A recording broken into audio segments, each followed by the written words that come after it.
Olá. Há 100 anos, um médico judeu de Viena publicava um livro que iria mudar o mundo. Ele se chamava Sigmund Freud e o livro era Traumdeutung, a interpretação dos sonhos.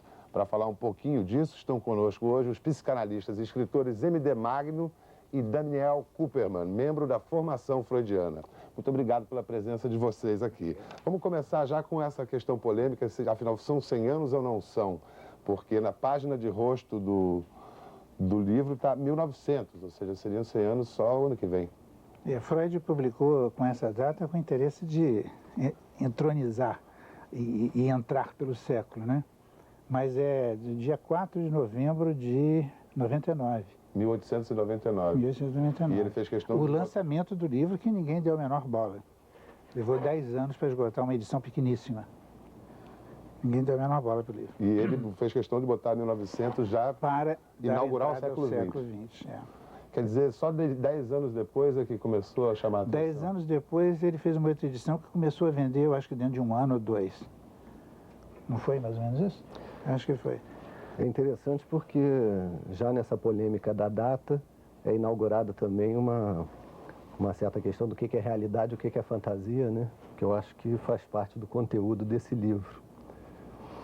Que o Freud, de certa maneira, com a interpretação dos sonhos, ele faz uma espécie de liberação do imaginário, né? Então, já na polêmica da data, afinal de contas, o livro é de 1900, não é? Né? O que é real e o que é...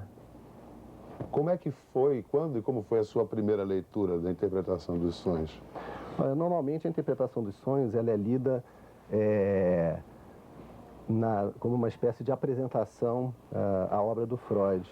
Agora, a leitura da interpretação dos sonhos, desse modo, vamos dizer assim, mais acadêmico, é uma leitura um pouco árdua, porque, não sei se Magno concorda, o Freud é um escritor, é um eminente escritor, excelente escritor. E então você vai lendo o livro de uma maneira quase como se você estivesse lendo um romance, até porque o conteúdo do livro é um conteúdo muito autobiográfico, sonhos do Freud, alguns sonhos de pacientes também. Chega assim até o capítulo 7. O capítulo 7 é um capítulo, na verdade, que poderia ser publicado em separata, porque é um capítulo teórico sobre o funcionamento. Primeiro modelo, primeira exposição do modelo sistemático de funcionamento da psique freudiana.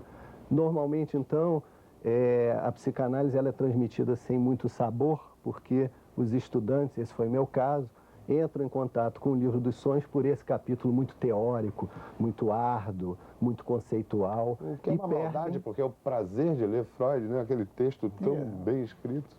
O Prazer de Ler Freud é o título de um livro de um psicanalista francês que está sendo lançado agora, que é o Naziot, e justamente porque Freud é muito prazeroso.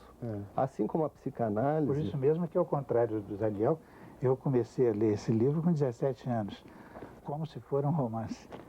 Foi muito mais agradável. Agora, isso foi uma arbitrariedade que eu sofri, acadêmica. Foi uma opção. Hoje em dia tem outras opções. Agora, o texto do Freud, a psicanálise deve muito ao texto do Freud, ao fato dele ter sido um grande escritor. Lacan, por exemplo, não escrevia, né? Escrevia demais. Lacan? Por que tudo que é publicado dele ele falava no seminário? É porque a gente acha que falar não é escrever.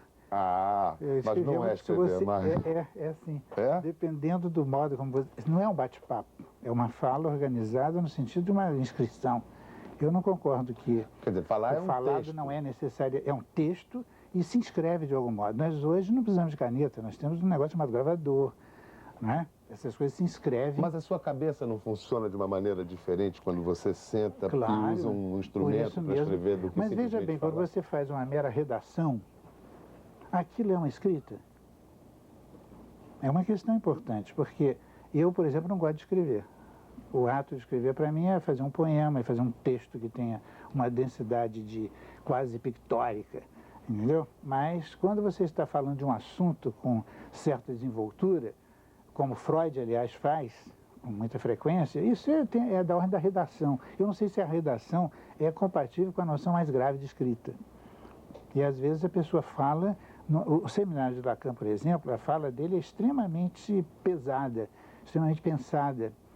Você vê que Difícil de ler. difícil de ler, mesmo quando é falado, porque ele tem aquela cabeça do escritor, do escriba. A meu ver é assim. Sim. Ele mesmo dizia que falar não é a mesma coisa que escrever. Essa frase pode se colocar na boca de Lacan. Mas eu não sei, às vezes escrever é mera redação falatória e às vezes falar é com intenção de inscrição. Vocês acham que o Interpretação dos Sonhos é o livro fundamental, ou o Mal-Estar da Civilização seria, ou só dá para ver Freud como a obra toda? Certamente, A Interpretação dos Sonhos é um livro marco, né? O primeiro livro do Freud, primeiro livro grande livro, uma obra-prima escrita por ele próprio. Certamente é um marco fundamental, não só em termos de exposição teórica, mas também em termos do que eu acho que é algo importante na psicanálise, que é a inauguração de um campo transferencial. O que quer dizer isso? É um livro onde o Freud, de certa maneira, chama as pessoas para apresentar um determinado método, que vai ser, aliás, um método psicanalítico, né? E diz, para vocês conhecerem o meu método, precisam viajar comigo nesse livro. Então, ele é um livro importante também do ponto de vista da inauguração do movimento psicanalítico. Somente a partir da publicação da Interpretação dos Sonhos é que Freud pôde juntar discípulos. Então, por exemplo, Jung se aproximou dele, o Ferenczi na Hungria se aproximou dele, sempre a partir da leitura desse livro. Então, é um livro certamente muito importante no início da psicanálise. Agora, é um livro que tem suas limitações. A leitura do Freud mudou muito nesses, vamos dizer, 39 anos entre a publicação da Interpretação dos Sonhos e a morte do Freud, e o Mal-Estar na Civilização, que você citou. Segundo notícias que eu tive, parece que em 97 foi o texto mais lido na academia, Ciências Humanas, de certo, no mundo inteiro. Quer dizer, é um texto mais para frente, de 1930, né? Tornou-se um best-seller. O Mal-Estar na Civilização. Tornou-se um best-seller, afinal. Mas você vê, um texto de 30 que está sendo hiper resgatado, hiper valorizado hoje, muito mais do que o Livro dos Sonhos. Eu queria daqui a pouco que a gente entrasse nessa questão do que foi ultrapassado, o que não foi Freud, mas antes saber do Magno, por exemplo, de que maneira a condição de judeu do Freud foi determinante para ele fazer o que ele fez? Quer dizer,